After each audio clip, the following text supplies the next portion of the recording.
嗨，大家好，欢迎来到使人驾到的你不知道三国系列，我是主持人叉叉 Y， 我是金老师。好的，欢迎回到我们的节目。我们这一集要来聊聊的是《三国》这个电视剧的第34集。在这一集的内容当中，我们看到孙策他在打猎的过程当中遇到了仇家报复，身负重伤，最后挂了。那在死前呢，他将江东呢托付给他的年轻的弟弟，也就是孙权这个人身上。那这一集我们就来好好聚焦有关于孙策跟孙权这两兄弟，他们当时是遇到了哪些状况？我们把时间交给金老师喽。好，这边要说啊，我觉得《三国》这个电视剧大概为了精简篇幅，其实孙策的部分描绘的很少，因为孙策他其实观看他的历史记录是一个非常精彩的人。你想想看，他当年才10几20岁，面对他的父亲猝死，后来他决定要脱离袁术，其实一开始的部队也才几千人而已，结果短短几年时间，他就打下江东当时各大军阀，他其实是一个非常有能力的将军。但问题是呢，这个人他的确有能力，而且历史有描述他美姿颜好笑语，就是说这个人长得也很帅啊，很喜欢说一些风趣的话啊，所以有些人遇到他的时候就会觉得说，哇塞，这是我心目中的明君啊，偶像啊，很愿意为他效命。但问题是，他这个人也有一些个性上的短板，或是说缺点。什么问题呢？就是他这个人行事作风太过于刚猛，有的时候又显得暴力。比如说他在平定江东的过程当中嘛，偶尔也会想要摆出一些我礼贤下士啊，我礼遇江东人才啊，但往往他自己那个个性突然火气一上来，反而就把他原本看中的人给杀了。比方说在历史有记录，有一个人叫做高岱，孙策听闻说这个人对于左传很了解哦，快来快来把他请过来，我想跟他讨教有关于左传方面的知识。结果高岱过来之后，就有人告诉高岱说，哎呀，我们这个主子啊心高气傲的哈，你待会跟他在谈论学术的时候，不要显示你高人一等，你要显示说啊，我其实不如孙策这个样子，这样子才会讨领导欢心嘛，对不对？是是是，你觉得这个建议怎么样？我觉得这个建议不错啊，他基本上就是在建议他说，你等一下那个光芒不要抢过孙策就对了嘛。对对对，所以高岱也觉得说很有道理。所以呢，等到他真的跟孙策一起谈论左传的时候孙策就说，我有这个问题啊，你知不知道啊？结果高岱就说，其实我不知道或者说孙策说，我有一些看法啊，你又觉得呢？然后高岱说，其实我对这个没有什么看法，我觉得将军你讲的真的很棒然后渐渐的孙策就开始不耐烦，就想说，等一下我问你一问三不知的，你老兄是不是在敷衍我？好啊，你这个家伙是借由讲不知道来凸显其实我很无知吗？来人给我逮捕高岱。然后结果高岱就这么被逮捕下狱了。事情就是来得这么突然，那高岱毕竟是有些名声的嘛，所以很多人就开始为了高岱求情，说，哎呀，那个孙将军啊，你不要这么冲动啊，对不对？人可能只是无意的并没有有意要得罪你啊。结果孙策有一次出去的时候就看到说，为高岱求情的人很多，孙策就说，这样的家伙还这么得人心，天哪，我更厌恶他了。于是回去就把高岱给杀了。你就通过这个事件就知道说，孙策这个人脾气有时候一上来突然就变得很不可理喻，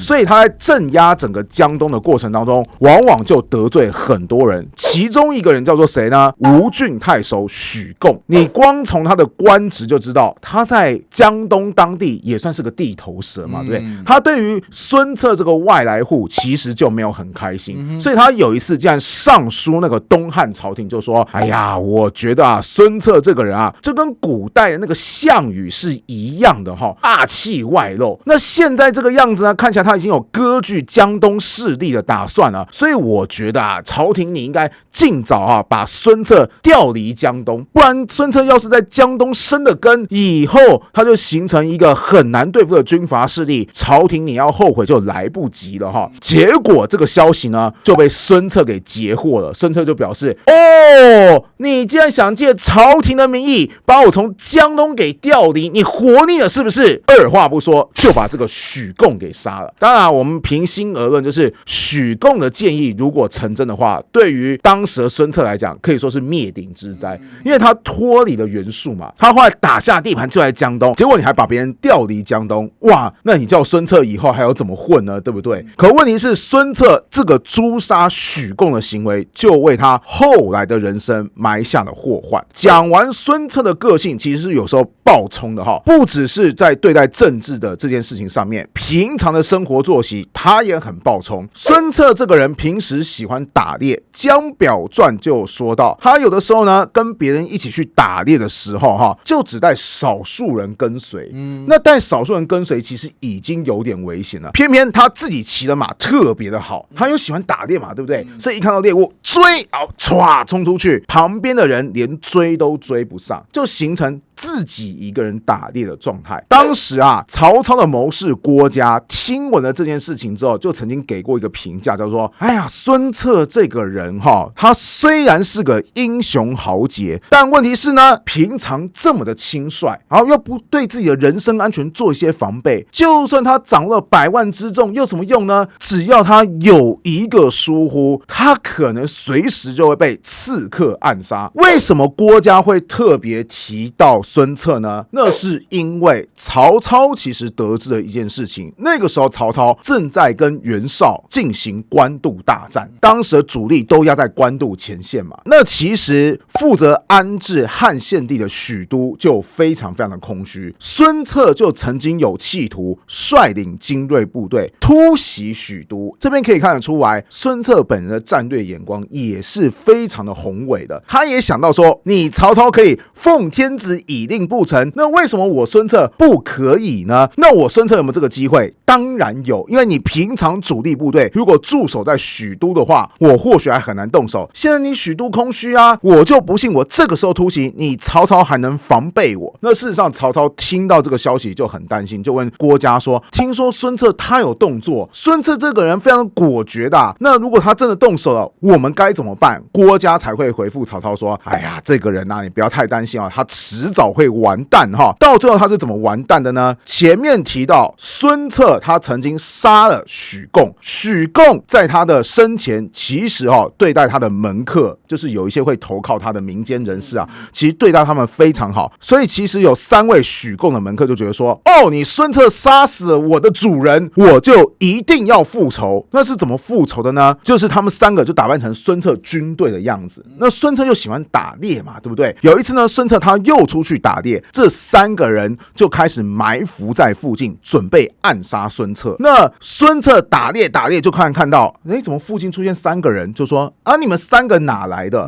好，这3个门客说，我是你们手下大将韩当将军的新兵。孙策就说，不对啊，韩当的兵我认识我怎么没看过你们呢？然后孙策突然就意识到说，等一下，你们是不是刺客？唰，一箭就射过去，3个人当中就有1个人倒地了。其实我觉得孙策的反应已经很快了，是啊，有没有？是啊，是啊。你想想看，这个人多厉害！就是人家盖你说，我是某某部队的人，如果是你遇到，你会觉得怎么样？对，那么多人，我怎么可能认得出来？可是孙策可以立刻认得出来，而且下意识就想到说，这是刺客，一箭射过去，他已经射倒1个人，其实很厉害，对不对？不好意思，人家是3个人集体做事嘛，所以1个人倒下，另外2个人也立刻开弓射箭射向孙策，结果孙策的脸颊啪就正中1箭。这个电视剧就有演到这个部分，其实蛮还原的。对，所以等到孙策后续部队赶到的时候，即便把另外2个刺客也给挂掉了，但是孙策他已经身受重伤了。果然就如同郭嘉所说，就是你看以孙策这种很轻率的个性，就算他有100万大军，他也挡不了那个暗杀的时刻。好啦，竟然发生了这个刺杀事件，其实孙策这个人的个性真的是有点太过于火爆。据说他在疗养期间，他就看到说自己的脸因为被箭射到嘛，对不对？而且大概古代医术有限嘛，所以他的其实可能伤口有些溃烂的状况。那我们前面不是提到孙策他是个帅哥吗？是啊，帅哥大概自尊心就特别重，破相了。对，他就说天哪，我这样子的脸以后还要怎么见人啊？哇，那个整个一生气起来，突然伤口又崩裂了。本来你就伤势严重了，这一个火气再一上来，整个病况开始急剧的恶化。渐渐的，孙策也知道说我看我是不行了顺带一提，那一年的孙策多大呢？26岁。那很年轻哎。对，所以只要我说一句话，年轻人终究还是年轻人太冲动了。著名的电影角色讲的话还是非常有他的道理的。是。好，总之26岁的孙策此时已经要到人生的尽头了，那怎么办呢？就他只好交代后事了哈。当时他就想说，我的孩子年纪还小，对不对？那我就不能传给儿子，只能传给弟弟。那当时孙策有2个弟弟可以选择，一个是孙权，另外一个是年纪更小的孙毅。但好玩的一点是，孙权的个性在几兄弟当中比较稳重，孙毅的个性则跟孙策一模一样，就是更年轻版本的孙策的意思。那就更冲动的意思，也可以这么说。当时呢，孙策就在想说，我要把权力过继给谁的时候呢，他有一名手下叫做张昭。张昭就建议说这样子好了，你政治权力给孙权，但是你的兵权就是军事权力给孙毅。为什么？因为孙毅像你啊，你看你那么年轻又那么冲，能力又那么强，就打下大片江山。你看哥哥孙权稳重当家，做主政治，弟弟孙毅像你一样，以后成长之后继续带兵打仗啊，这不是一个完美的安排吗？结果孙策当场拒绝，他就决定所有权力他都要交在孙权身上。当时他就把孙权给叫过来，那孙权其实也很恐慌，他这个时候才10几岁而已，他就想说，天哪，这个天大的重任就要交在我手上，我可以吗？然后孙策就喊说，举江东之众，决击于两镇之间，与天下争衡，卿不如我。什么意思？如果要论军事打仗双方作战的能力，你孙权的确是不如我哥哥孙策，但是举贤任能，各尽其心，以保江东，我不如卿。什么意思？团结大家，保全江东这个打下来的基业，我其实是不如你这个弟弟的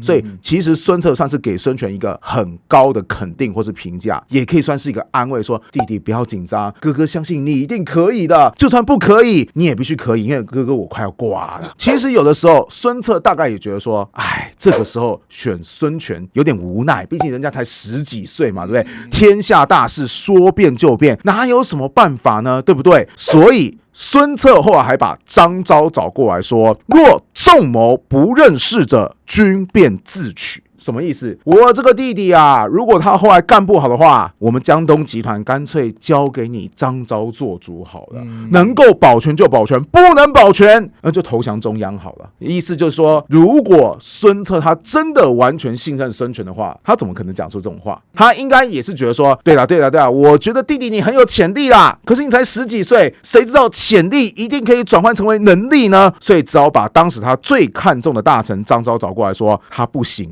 就换你做主，不要到最后我孙家在孙权的带领之下竟然走向完蛋的地步。这边又有个很好玩的事情出现了，电视剧其实是参考《三国演义》三国演义当中有一句很有名的话，叫做内事不决问张昭，外事不决问周瑜。什么意思？就是说如果你以后遇到什么国家大事如果是国内的政治的话，找谁？张昭。如果是国外有关于军事的部分，找谁？周瑜。但是这句很有名的话，其实在历史当中是不存在的，反而是怎么样？孙策是把所有的权力都让渡给张昭，当成唯一的托孤大臣。你看，就连能否决定江东集团的未来都给了张昭。所以其实在这个当中，周瑜反而是没什么事情的。这我刚刚一直想问，周瑜在正史当中好像没有什么太多的地位吗？应该这么说吧，在那个非常动乱的时刻，就是突然权力要极度转换的时刻，其实张昭某方面比周瑜这个结拜兄弟反而更容易信任。为什么？这边我是以小人之心度君子之腹Okay. 为什么会这么说？就是张昭有没有兵权？张昭没有兵权周瑜有没有兵权？周瑜是有兵权的对，我们是结拜兄弟没有错，但我怎么知道你周瑜掌握了更大的权力了之后，就凭借着你带兵的本事，居然开始侵吞我的孙家企业？这有没有可能发生？历史上当然不是指三国时代，历史上就有发生有一个人叫赵匡胤赵匡胤跟后周的君主那关系也是很铁的结果后周的君主死掉之后，有，赵匡胤怎么样？就跑去当皇帝了。是啊，是啊。所谓一句话叫做黄袍加身，士兵拥戴你的时候，你想拒绝都没得拒绝啊。当然，我讲的这是宋代的状况，可是人性有的时候是相通的。你怎么知道周瑜的部队会不会哗变？到时候周瑜连按都按不住，所以这个时候把权力交接给张昭，反而有一定的保险。为什么？因为你看张昭他当时已经是老江湖了，辅佐孙权是绰绰有余的，但是张昭他没什么军事的经验啊，也就是军事这一块仍然掌握在孙家自己的手上。张昭他若是真的做出什么出格的行为，孙家有没有保底反击的可能性？有。可是如果今天是周瑜他突然心怀不轨呢，你孙家要有翻盘的可能性，那几乎等于零。当然啦，我还是要说一句话，我觉得我这个揣测真的是把什么腹黑学啊，或者是那个人性本恶啊给调到极致，所以才会说孙策在可能临死之前把所有恶劣的情况都已经想到了，各式各样的防范，给你孙权没有错，但是我怕你孙权乱来，所以我给了一个决策权给张昭，给你决策权，张昭没有错，但是军事权却又不给你张昭，避免你张昭真的直接反了。那周瑜我很器重没有错，但不好意思，这个时候太混乱了，麻烦你不要掺进来。所以什么事情都顾到。但我又觉得说，如果孙策真的是这么想的话，那他真的是个超级厉害的君主。你不要忘记，他那时候才26岁，以及他那个时候已经是病危的状态，居然还能够考虑到这个方方面面的话，那只能说孙策他的过世真的蛮可惜的。他要是再多活个几年，说不定曹操反而会觉得说，孙策是比当初的袁绍更大的威胁。那听完我补充了这么多有关于孙策的历史故事之后，我就想问查查乖，你觉得三国电视剧描绘的孙策改编的怎么样呢？我觉得电视剧呈现的东西，它其实融合了所谓史实跟小说的描述嘛。纵观下来啊，听你这样一解释，有关于在史实上面对孙策的描述啊，我觉得电视剧当中对孙策的描述就有点过于简化啦，甚至呢，我会觉得这个人就是只有冲动这样2个字的形容而已啦。这就是为什么我在一开始会说，我觉得三国电视剧对于孙策的描述让我觉得非常非常的可惜，因为他这个人其实真的是一个非常非常精彩的人物。你想想看，他20几岁就已经可以统一整个江东地区，如果再给他多一点时间，说不定他真的去偷袭许都的话，哇，你想想看，之后奉天子以令不臣换成孙策，哇，天哪，这是一个多么难以想象的一件事情。然后曹操可能就因为被偷家的关系，反而打输了整场官渡大战。当然这是假想线的部分，就算只论史实，我都觉得说，如果能够拍出孙策率领少数兵马却能够扫荡整个江东地区的那种豪迈的军事行动，我本身也觉得是一个很过瘾的事情。你不觉得很像是个王道漫画的热血剧情吗？但是很不好意思，在这个电视剧当中，未来的3大主角就是刘备、曹操以及孙权，所以为了3大主角，孙策这个其实很多才多姿的人物就只好被牺牲，我还是觉得有点可惜啊！真想看到有没有以后哪部电视剧会以孙策作为主角，然后来拍摄，说不定是很精彩可期的一件事情。好的，以上呢就是我们这一集的内容啊。我们介绍了有关于孙策这个人，以及孙策他在最后的人生阶段当中做了哪些决定。不知道大家在听完我们这集的内容之后有什么样的想法，欢迎在留言区留言，我们来跟你做互动跟讨论哦。你不知道三国系列，我们下次再见，大家拜拜，拜拜。